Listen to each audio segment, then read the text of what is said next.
Top of the morning, I'm Yahoo Finance Executive Editor Brian Sozzi, and you're taking a look at a live shot of the opening bells on Wall Street on this Thursday morning. Vontobel Asset Management ringing the bell at the New York Stock Exchange. Idea Biosciences getting things underway over at the NASDAQ. There's a little something for bulls and bears alike today. Investors are watching President Trump's Fed pick, Stephen Ehikian, go through the confirmation process. How things go here could keep upward pressure on Treasury yields, which has weighed on stocks the past week as investors worry about Fed independence and ballooning out of control government debt. We have more coverage on this now at the very top of the Yahoo Finance homepage. Go check it out.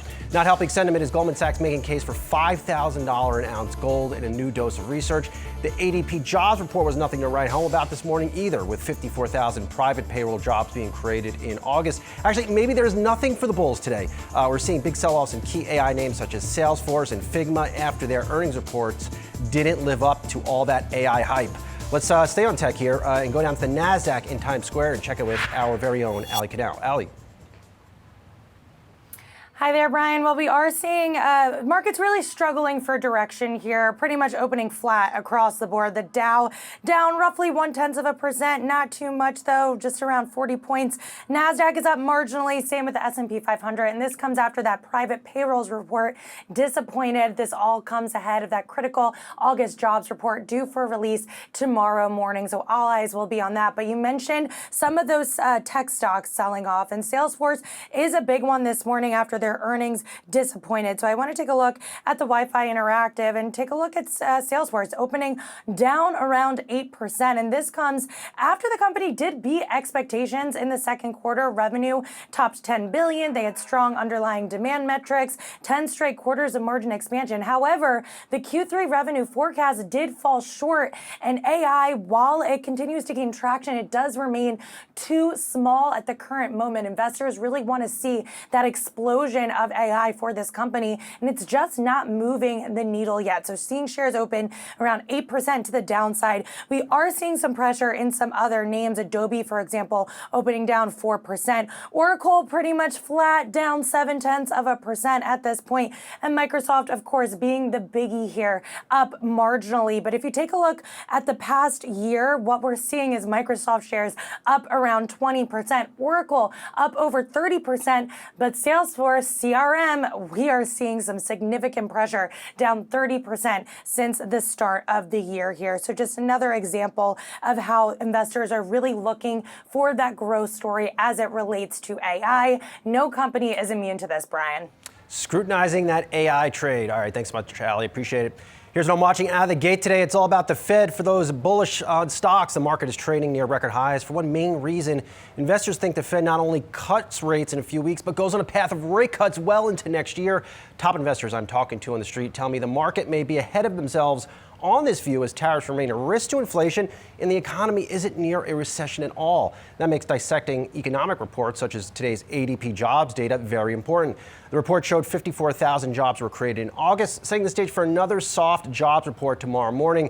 Consensus for that report is around 80,000 headline jobs being created in August. At the same time, the confirmation process for President Trump's Fed pick, Stephen Ehikian, is underway. Ehikian joining the Fed could add to pro-rate cut voices, and those voices are certainly growing. All right, if the AI trade isn't working, then what is next for the market? Sure, handicapping what the Fed does on interest rates is important, but the market's strong year so far this year has been fueled by AI bullishness. That super optimism is now being put to the test. We are seeing large sell-offs, like Ali mentioned, today in Salesforce, C3 AI, and Figma after their earnings reports didn't wow investors. It's clear, hype from all these execs on their earnings calls wasn't enough to paper over soft areas of the earnings reports as investors clamor for the next AI catalyst. Here's what Salesforce co-founder and CEO Mark Benioff had to say on last night's earnings call about his business being upended by AI. To hear some of this nonsense that's out there in social media or in other places, and people say the craziest things, but it's not grounded in any customer truth. And I think this is what really gets down to the part and parcel of it all, which is we are in the greatest transformation of our industry, which I characterize as the agentic enterprise. But the idea that there is, I'll just say again, an AGI, that seems like a fantastical term. I know it's coming in the next week or two, evidently. But this idea that there's some kind of AGI that's about to take over the whole world, well, let me just help everybody understand that's not exactly what's about to happen. I always enjoy hearing Mark on these earnings calls. Here on my opening bid roundtable, Washington Crossing Advisor Senior Portfolio Manager Chad Morganlander and Yahoo Finance Senior Reporters Ali Canal and Inez Ferre. Good morning to you all here. Chad, I want to get to you here. This AI trade is starting to unwind a little bit here. Any reason to be concerned? Well, there is if you are owning high multiple companies that have expectations that are built in that are completely not grounded in reality. So one has to be somewhat mindful. Also, one has to also be mindful about this transformation, as Mark Benioff mentioned, how quickly it evolves and what the dramatic effects are on those type of software businesses are to be questioned. So you may have some more PE multiple compression for many of these software companies, which may create a seam of opportunity in the coming months or years. Chad, is this a case, though, of haves and have-nots, where one should be inclined to buy an NVIDIA on pullbacks because it's clear that is a growth story for the next maybe 5, 10, 15 years, whereas it might be more challenging in some of these enterprise software names into year end because the demand outlook is just uncertain? Maybe to year end, but one has to just be somewhat more mindful about the 90s and the dot-com era. The big haves that were so definite about being the big winners over the next 10 years, many of them do not exist anymore. So you have to be really agile and make sure that you're buying companies that are grounded not only on valuation, but also the fundamentals make sense overall over the next 3 to 5 years. So one has to just make sure that they're not buying companies that are trading at 30 times market cap to revenues. You know, those type of names are really setting themselves up for really downside risk. Inez, I need a new AI catalyst. I know all about agents. I've heard about AGI. I know about AI chips. Like, where's the next new, shiny, cool, amazing thing that's going to send these valuations up, I don't know, even higher? Yeah, it's difficult for software. I mean, if we take a look at Salesforce, as Ali was mentioning earlier, year to date is down. You take a look at what's happening with Figma. Look, one of the worries or concerns that the street has been raising is that this AI investments or bets may be not paying quickly enough, and also that you have these sort of software, big legacy leading software firms that may get dethroned by other AI vendors. The race is very, very quick when it comes to this industry, and the concern is that you are seeing competition that is arising. So they are, on the one hand, spending a lot on AI, and on the other hand, having to fend off rising competition as well. Ali, Figma, I'm really locked in on that because this is a company that epitomized everything we've seen in AI, really a buzzy, hot IPO. You had all these dopes on the street, these analysts that push spreadsheets around, kind of very bullish, almost out of control price targets when the lockup period to publish research lifted. And here they are getting egg on their face. Right, not every company is going to be an NVIDIA, and we've been hearing from a lot of strategists right now that we're really in a stock pickers market. So you need to scrutinize all of these companies when it comes to their longer term growth story. And what are the offshoots of this AI race? I've been hearing a lot about the Bitcoin mining companies that are now trying to do more AI infrastructure. That could be the next leg of this trade. And it was interesting to see that investors still are mostly risk on. We got new Bank of America flows data, and it shows that institutions, hedge funds, retail traders were net buyers with flows favoring cyclicals over defenses. So sector-wise, tech, industrials, communication services, they led the inflows, whereas financial staples, utilities, a lot of those defensive sectors, they lagged a bit. Small caps too. The small caps actually saw near record inflows the week after Powell's dovish Jackson Hole speech. So the fact that we do have a Fed with an easing bias, we're likely to see those interest rate cuts later this month. I think that speaks to the rotation story, that it's not just tech that you can take advantage of. There are also other more beaten down areas of this market. And again, investors are still mostly risk on despite all of these economic uncertainties. Chad, let's tie this in a bow here on this AI trade. Investors that have bought dips on these AI stocks when they've sold off, they've generally been rewarded, but is now the time to question that playbook? No, there are some AI companies that are quite attractive, and those are many of the larger names. When we speak about Figma, for example, it is the poster child for some exuberance. It's selling at 30 times market cap to sales, not earnings, sales. So there's a lot of speculative fervor within the market, in particular in the small to mid-sized companies. But one just has to be mindful of that. There are some good profitable companies that are the AI companies like the Amazons, the Googles of the world, Microsoft, or the Oracles. Ali, I know you're an avid consumer of all things macro data here at Yahoo Finance. We got a not so great ADP report. It feels like we're set up for another lackluster jobs report on Friday, which of course will have a lot of ramifications for all things Fed, which we'll meet later this month. Right, all eyes are going to be on this jobs report. We saw those massive revisions earlier this summer, President Trump firing the BLS chief after those revisions. So there's a lot riding on this report, and it's the last major piece of labor market data that we'll be seeing before the Fed presumably cuts interest rates. And Powell will likely talk a lot about this latest round of data.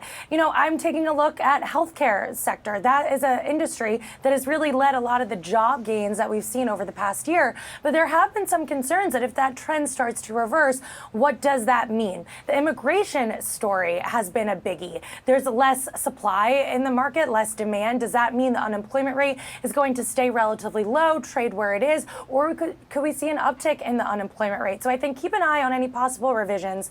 Keep an eye on that unemployment rate, and that's going to give you a better picture and better sense of where we are in this economic cycle. Now, of course, the Fed is stuck between a rock and a hard place when it comes to its dual mandate. We have the labor market that's cooling. At the same time, inflation is starting to show signs of ticking up again, especially after that hotter than expected PCE report. So they're just trying to balance both sides of that dual mandate. It's a tricky thing to do. There are some economists out there that say markets maybe are a little too over their skis when it comes to pricing in that rate cut in just a few weeks, but we'll have to wait and see what ultimately happens. And I think if September is a done deal, I think future rate cuts, that is going to be the big question mark, and it's all going to come back to the data. Inez, I had a fun chat with Gargi Chowdhury over at BlackRock. I mean, she's the best, but she was the first person that told me, at least this week, that AI, as it's spreading more inside of companies, it's starting to impact the jobs market. I wonder if tomorrow's the report where we're talking about that even more.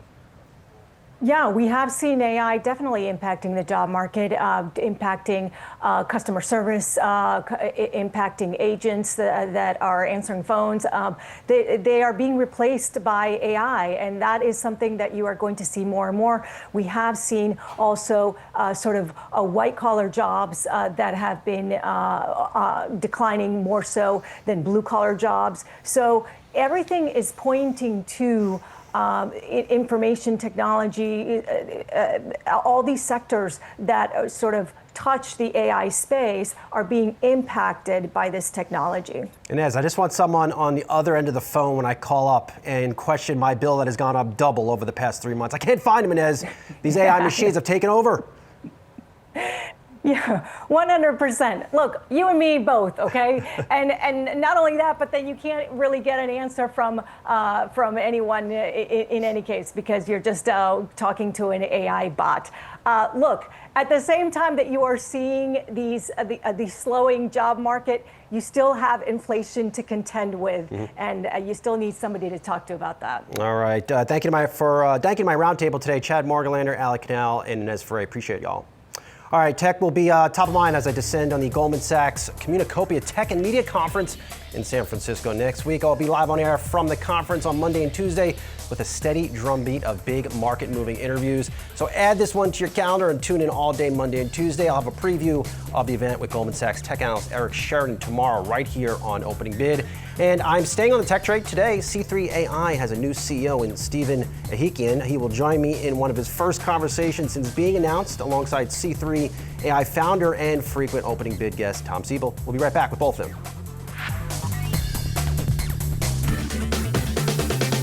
Welcome back to Opening Bid. Gold has had a week, and that's why I have made it my top call today. The commodity continues to touch new records As investors fret about the outlook for inflation, with the Fed poised to slash interest rates this month, gold prices are up 42% over the past year, trading today around $3,600 an ounce. Goldman Sachs says the rally is just getting started, though. What Goldman Sachs co-head of commodities research Samantha Dart says in her note, I found very intriguing, and you should too. Should private investors diversify more heavily into gold, we see potential upside to gold prices to well above our $4,000 mid-2026 baseline. As a result, gold remains our highest conviction long recommendation. Dart doesn't rule out gold prices hitting $5,000 an ounce if governments become even bigger buyers of the yellow metal. All right, from commodities to tech, C3 AI shares are under pressure after a tough quarter. The company pre-announced a few weeks ago was fully shared with investors and the street. The company pulled its full-year guidance, but tried to temper concerns on the demand outlook on the earnings call last night. On top of all this, C3 AI announced a new CEO to take the baton from tech titan Tom Siebel. Stephen Ehikian has gotten the CEO nod after spending time in the Trump administration leading the president's AI action plan and starting 2 businesses that were sold to Salesforce. Lots to get to here with this. Let's dive in here. Tom Siebel and Steve Ehikian join me now on Opening Bid. Good morning to you, Jeds.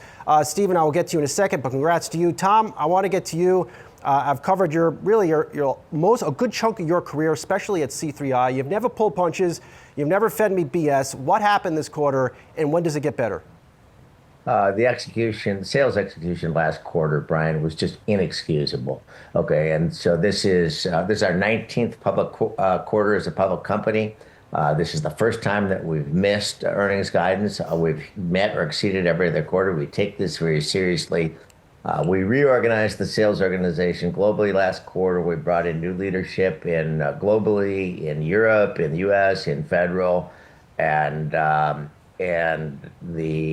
had a little disruptive effect. And candidly, the revenue production was entirely unacceptable. The good news is we have new leadership, new CEO, great product, big market, not much competition, 131 products, and we're ready to rock. I love, Tom, that you hopped on that earnings call last night. You mentioned all of your, other players in the tech space that have missed sales over the past 10, 15 years. So you got a good point there. And you did say the company a year from now is going to be rocking. How do you get to that rocking state? And when will we see rocking again at C3? Well, Brian, you've been around the block, and this happens. Oracle has missed 34 quarters as a public company. NVIDIA has missed 10. Salesforce has missed regularly in the last couple of years. Now, today, people remember Salesforce missed. Yesterday, they didn't. Nobody remembers the Oracle misses. Nobody remembers the NVIDIA misses. Nobody remembers the 24 Amazon misses over the years. So this is, in the long run, this is a punctuation point, not end of story. And we're loaded for bear. Huge market, big opportunity. We have the considerable addition of Stephen Ehikian, and we are ready to go. Stephen, I got to get used to a little bit. I've been, talking to Tom for many years, but welcome to the C3 team. Take us, for those not familiar with your background, you're coming in hot from the Trump administration. What have you been working on there? So it was an honor to serve as the acting administrator of the General Services Administration. There we worked on a lot of things, but most notably, we reformed the federal acquisition process. We also lowered the barriers to bringing in best-in-class technologies into government, and we were implementing President Trump's AI action plan. So as I think about C3, I think that's a unique perspective of the federal government operations, and my goal is to make C3 platform easy to purchase, easy to be trusted at scale, and easy to be adopted by government and the commercial sector. Anytime a new CEO comes in, Steve, they assess the operations, they hit the road, they talk to customers, they talk to investors. This first 6 months in this seat, what do you plan to do? And then, what is that playbook that investors should expect for you to unveil, I guess, at some point next year? Yeah. Well, first, let me just say I'm extremely excited to be here. The market opportunity for enterprise AI is massive. Every company, every government is actively thinking, how do you transition from testing and experimenting with AI to actually deploying it across mission critical operations? C3 has the technology platform and applications customers need today. Our technology is being used by some of the most valuable companies in the world across some of the most challenging environments. For me, also, the ability to learn from Tom Siebel, who invented this category, and work with his incredible team, made this decision very easy. So to answer your question, it's starting in just listening. I'm talking to our customers, our partners, and our employees, and we'll be doubling down on innovation, growth, and execution going forward. I suspect, Stephen, one of your magical powers is you know the players behind the scenes in the government. Do you see that as one of the biggest opportunities for C3 to expand its government business? Well, C3 is already in some of the large agencies today, which is a huge competitive advantage. I think my perspective, understanding the federal acquisition process and some of the focus around adopting AI should give C3 a very unique perspective in terms of driving additional growth in the federal government and state and local, to be honest. Tom, look, I've seen you up close. I've seen you work. I see how you hold a room. I mean, you've always been incredibly engaged, whether throughout all of your teams. Is it going to be hard for you to pull back? And like, what does your day-to-day become now? My job, the board's job, the management team's job, and all our employees' jobs right now is to make sure that Stephen is successful. Stephen has the right skills, right background, right platform, right company, right time. And we just, I'm in the business like everybody else involved here in making sure that Stephen succeeds at growing this business, penetrating the federal government, penetrating the private sector, continuing to expand the agentic footprint, and getting the job done. That's my job. Is it a slow handoff of responsibilities, or you're still moving at the same pace you have been in the past?